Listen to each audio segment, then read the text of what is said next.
En el capítulo de oclusión intestinal, su competencia estará basada en saber distinguir el tipo de oclusión intestinal, tanto anatómicamente como por su etiología, además de saber interpretar la radiografía, que es uno de los principales métodos de diagnóstico para poder diferenciar la oclusión intestinal, y por supuesto reconocer la patología quirúrgica de emergencia si se tratase de oclusión intestinal. Para su mejor comprensión de la fisiopatología, las posibles complicaciones en una oclusión intestinal, deberán obligadamente repasar lo que es anatomía y fisiopatología del intestino grueso y del intestino delgado.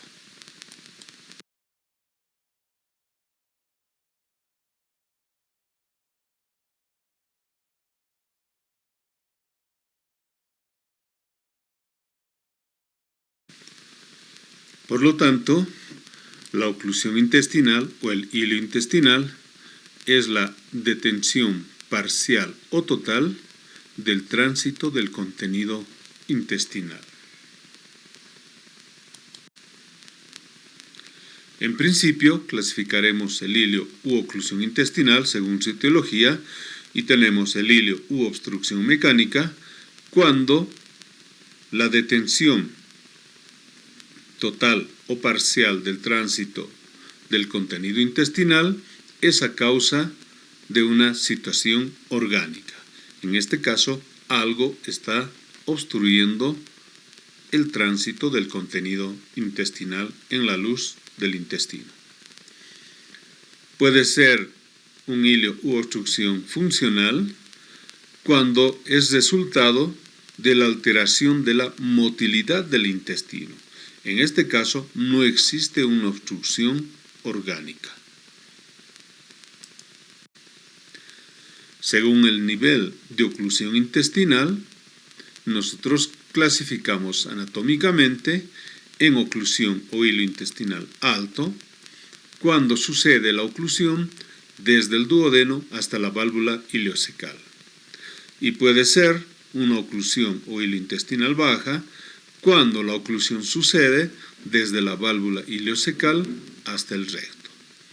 Y finalmente, por su clínica, nosotros clasificamos en oclusión o hilo intestinal agudo, cuando es de inicio tórpido, brusco, o puede ser crónica, cuando se instala de forma progresiva, o lo que nosotros llamamos una suboclusión intestinal.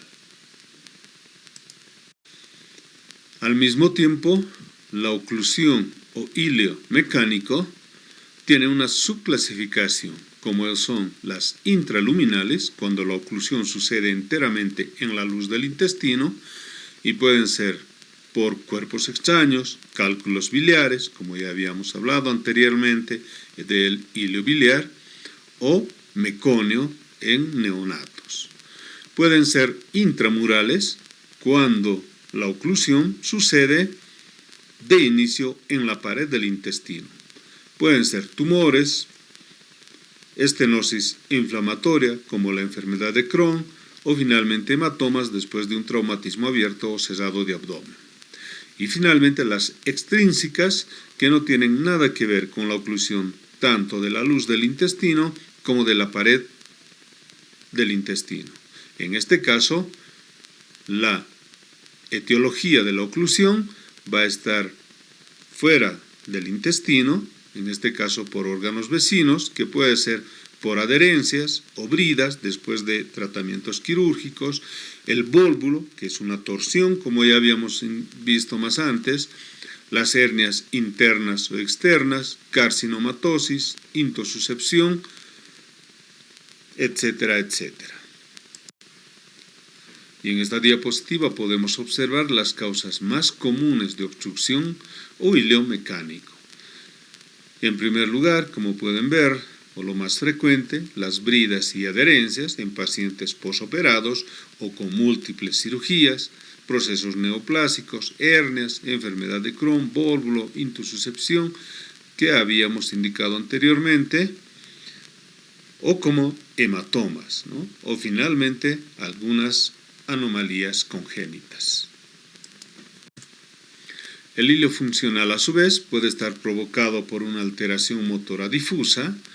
Esto quiere decir que la motilidad de todo el intestino puede estar afectado, que normalmente sucede después de un posoperatorio, una enterocolitis, tomen atención, peritonitis generalizada o un trauma vertebral.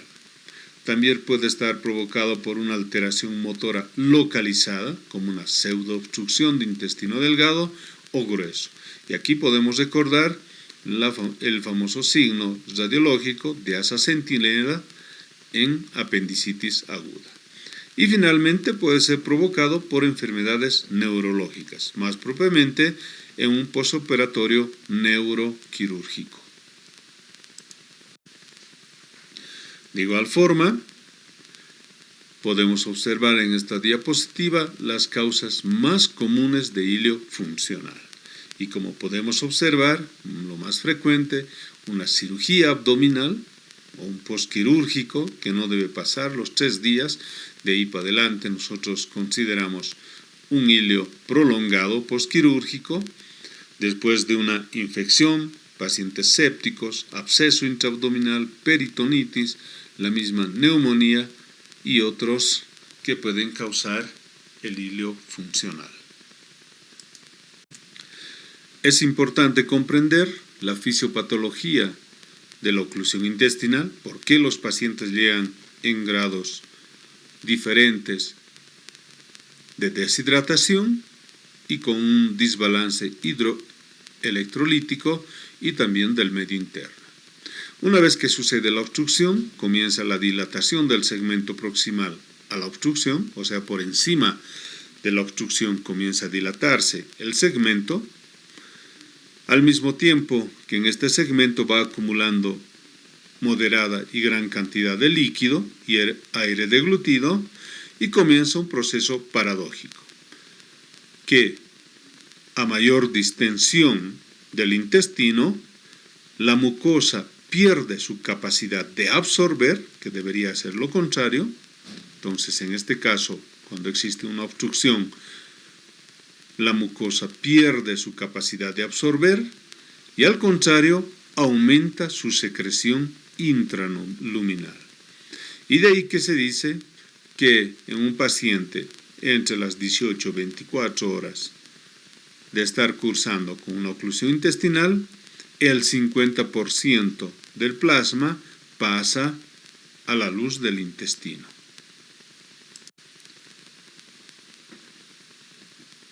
Por esta fisiopatología, por ese proceso paradójico, suceden las complicaciones inmediatas, como es una deshidratación desde leve a grave, trastornos metabólicos diversos, incluso con un desbalance hidroelectrolítico y del medio interno, comienza con una hipovolemia y finalmente termina con un choque hipovolémico y, en el peor de los casos, el deceso del paciente. Y como ya les había indicado, está demostrado que a las 18 y 24 horas de una obstrucción o hilio agudo completo, más del 50% del plasma es secuestrado a la luz del intestino o pierde también con la cantidad de vómitos que pueda presentar el paciente. Para el diagnóstico de una oclusión o hilo intestinal, indiferentemente sea alta o baja, funcional o mecánico, será muy importante una anamnesis prolija, un examen físico completo,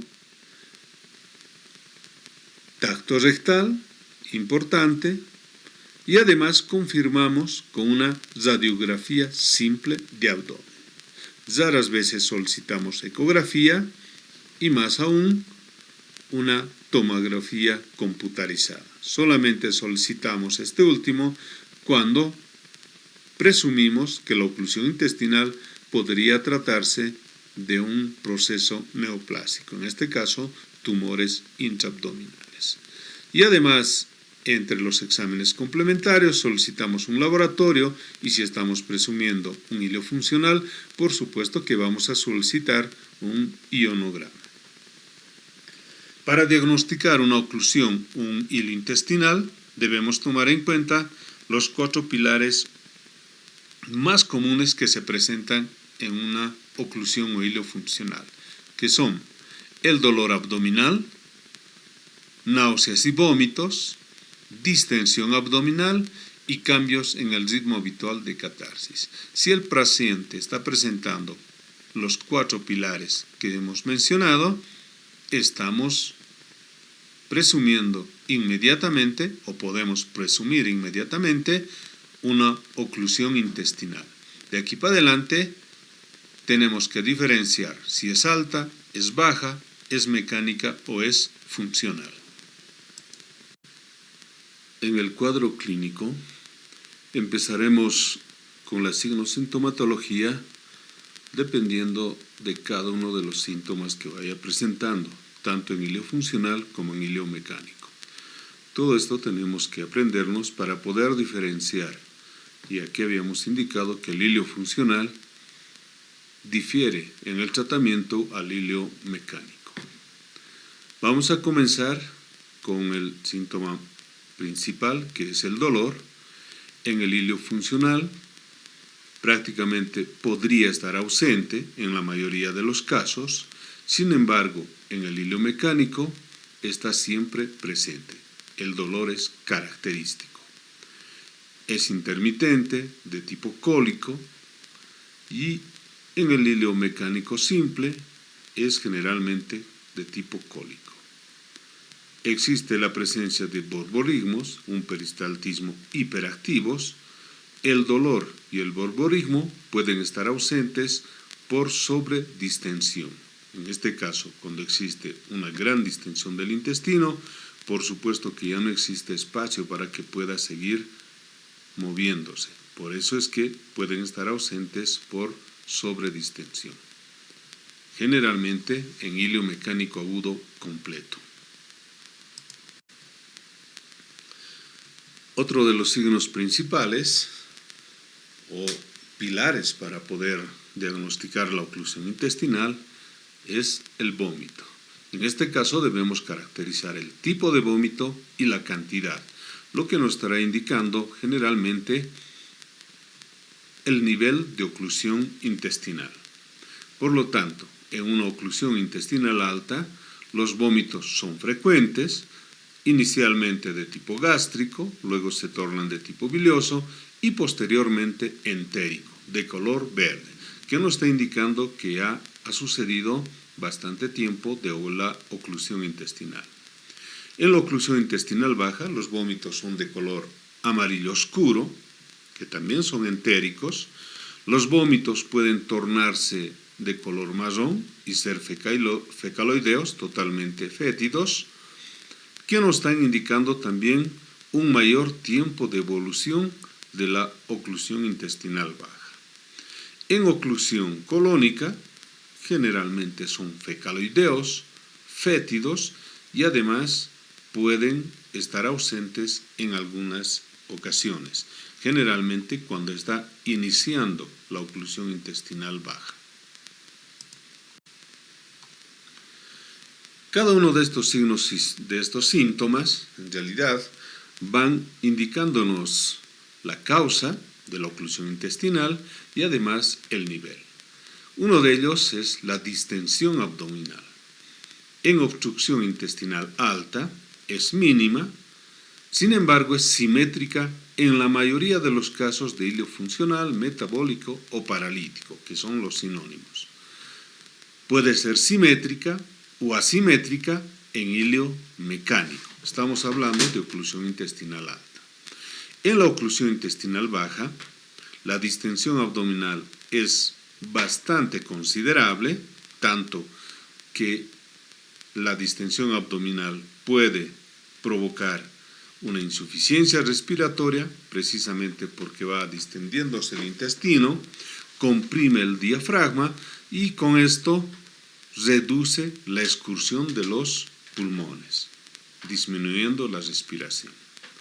En oclusión intestinal baja, la distensión abdominal es asimétrica en hilo mecánico, por lo tanto nos está indicando que existe una obstrucción del colon. Y finalmente, otro de los pilares de la oclusión intestinal es la alteración de la catarsis y del tránsito intestinal, lo que quiere decir que existe una falta de eliminación de heces y gases. Tomando en cuenta todos estos antecedentes, seguramente nosotros vamos a solicitar un laboratorio, no va a ser relevante, sin embargo, podemos nosotros ya presumir de una oclusión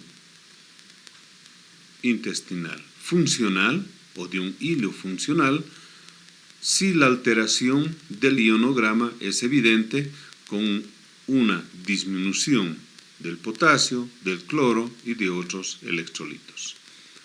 En el hilo mecánico, muy aparte de existir una disminución de potasio, cloro y otros electrolitos, además estará presente una leucocitosis y una hiperamilasemia. Continuamos con nuestra evaluación a un paciente con hilo mecánico funcional y debemos tomar muy en cuenta los siguientes aspectos que voy a ir explicando. A la auscultación, en la obstrucción o hilo funcional, los ruidos hidroaéreos o intestinales van a estar disminuidos o finalmente abolidos. Sin embargo, en la oclusión o hilo mecánico, los ruidos hidroaéreos o intestinales van a estar hiperactivos, lo que nosotros llamamos los ruidos intestinales de lucha. Por lo tanto, habrá que recordar cada una de las causas que pueden ocasionar tanto un hilo funcional como el hilo mecánico. Prosiguiendo con nuestro protocolo, comenzamos con una palpación, al mismo tiempo una percusión, en obstrucción intestinal alta. A la palpación, el abdomen va a estar relativamente tenso, firme y menos timpánico. Sin embargo, en la oclusión intestinal baja, el abdomen está tenso, pétreo, firme y además a la percusión totalmente timpánico en todo el marco colónico. Es importante describir por qué tanto a la palpación y a la percusión presentan cada una de estas características. Precisamente porque el contenido líquido predomina en la oclusión intestinal alta, a diferencia de que en la obstrucción intestinal baja predomina el contenido de aire. En esta imagen podemos observar el cuadro típico de una oclusión intestinal, porque podemos observar una gran distensión de abdomen. También se puede observar la demarcación de asas de intestino en la pared abdominal y un cierto abombamiento en el lado izquierdo. Por lo tanto, este es un abdomen distendido asimétrico, que es típico en oclusión intestinal mecánica y más probable de que podría ser una oclusión intestinal baja por el nivel de oclusión. Para esto deberemos recopilar exactamente o muy prolijamente la anamnesis, recordar las características de una oclusión intestinal baja y alta y además por su etiología si es funcional o es mecánico. Podemos presumir en este cuadro clínico de una gran distensión de abdomen distendido, seguramente a la palpación totalmente tensa, y al tacto rectal la ampolla rectal va a estar vacía. Por lo tanto, podemos presumir una oclusión intestinal baja o lo que nosotros llamamos un vólvulo. A diferencia de la otra imagen, aquí también podemos observar uno de los pilares en el cuadro clínico de la oclusión intestinal, que es la distensión abdominal. De la misma forma, podemos observar una gran distensión abdominal, seguramente a la palpación también tensa o relativamente tensa, pero lo que nos llama la atención es que aquí existe una total uniformidad. Por lo tanto, este es un abdomen distendido, pero simétrico. Y recabando todos los otros datos, podemos nosotros presumir si se trata de un hilo funcional, un hilo mecánico, o una oclusión intestinal alta o una oclusión intestinal baja. Para esto seguiremos recopilando los datos de una buena anamnesis, repito, una buena auscultación, palpación, percusión y el tacto rectal. Y de esta forma, el método de diagnóstico complementario para poder diagnosticar y diferenciar el tipo o el nivel de oclusión intestinal es la radiografía simple de abdomen, que podemos solicitar de pie y de cúbito dorsal, donde obligadamente deberán diferenciarse o poder observar las cúpulas diafragmáticas y parte de la pelvis. Esa es una radiografía que nos sirve en cirugía. En obstrucción intestinal alta, en una radiografía podremos observar múltiples niveles de intestino delgado. Estos niveles son del mismo tamaño, por lo tanto se van a extender de lado a lado de la pared intestinal y algunas veces podremos observar el signo de la pila de monedas. El contenido en la distensión del intestino es a predominio de líquido. En la obstrucción intestinal baja, aquí podremos observar una gran dilatación del colon con 1 o 2 niveles hidroaéreos, nada más. Estos niveles hidroaéreos no se relacionan con la distensión del intestino, por lo tanto puede existir una gran distensión y un pequeño nivel hidroaéreo. Y el contenido de la distensión va a ser a predominio de gas. Una radiografía simple de abdomen nos ayudará a poder diferenciar el nivel de oclusión. Entonces, si se tratase de una obstrucción mecánica, por encima de la obstrucción estará la dilatación del segmento afectado. Además que la radiografía no solamente nos es útil para poder diagnosticar o diferenciar el nivel de oclusión, sino también para valorar la evolución si hemos decidido el tratamiento médico en estos pacientes con oclusión intestinal. Entonces, podremos observar en posteriores radiografías la disminución o aumento de la distensión abdominal o disminución o incremento de niveles hidroaéreos.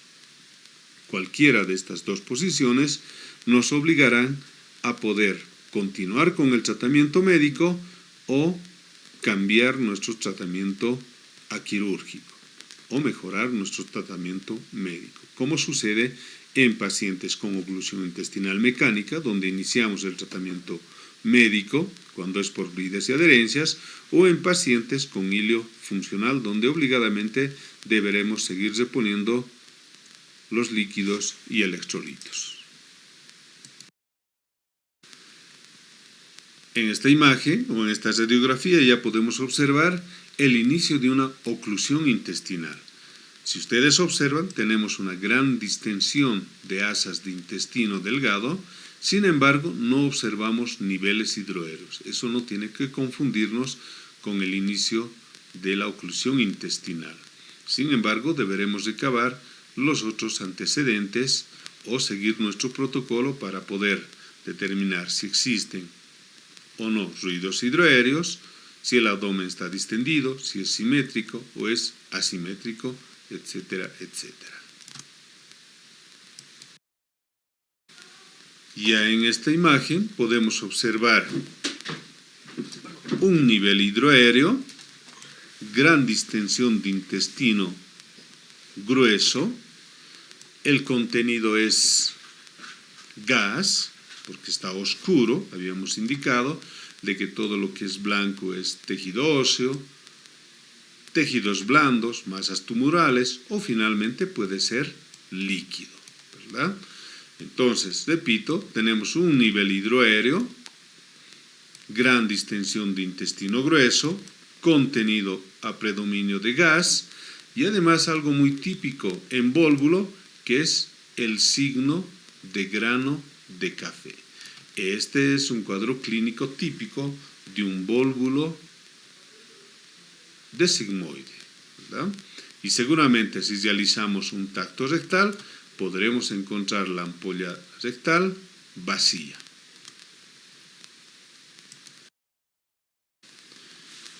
De igual forma, podemos observar gran distensión de intestino grueso, 1, 2 niveles hidroaéreos, predominio de gas, ¿verdad? Y el resto del abdomen totalmente con contenido líquido, ¿verdad? Sin embargo, la distensión en este caso del intestino es a predominio de gas, que es una de las características de oclusión intestinal baja, aparte de los 1 o 2 niveles hidroaéreos, y seguramente este abdomen está distendido, pero es asimétrico. No será muy difícil diferenciar de una oclusión intestinal baja la oclusión intestinal alta, como vemos en estas dos radiografías, donde podemos observar múltiples niveles hidroaéreos. Se llaman niveles hidroaéreos porque tenemos un nivel por debajo líquido y por encima aire. Nivel, líquido, aire. Ese es un nivel hidroaéreo.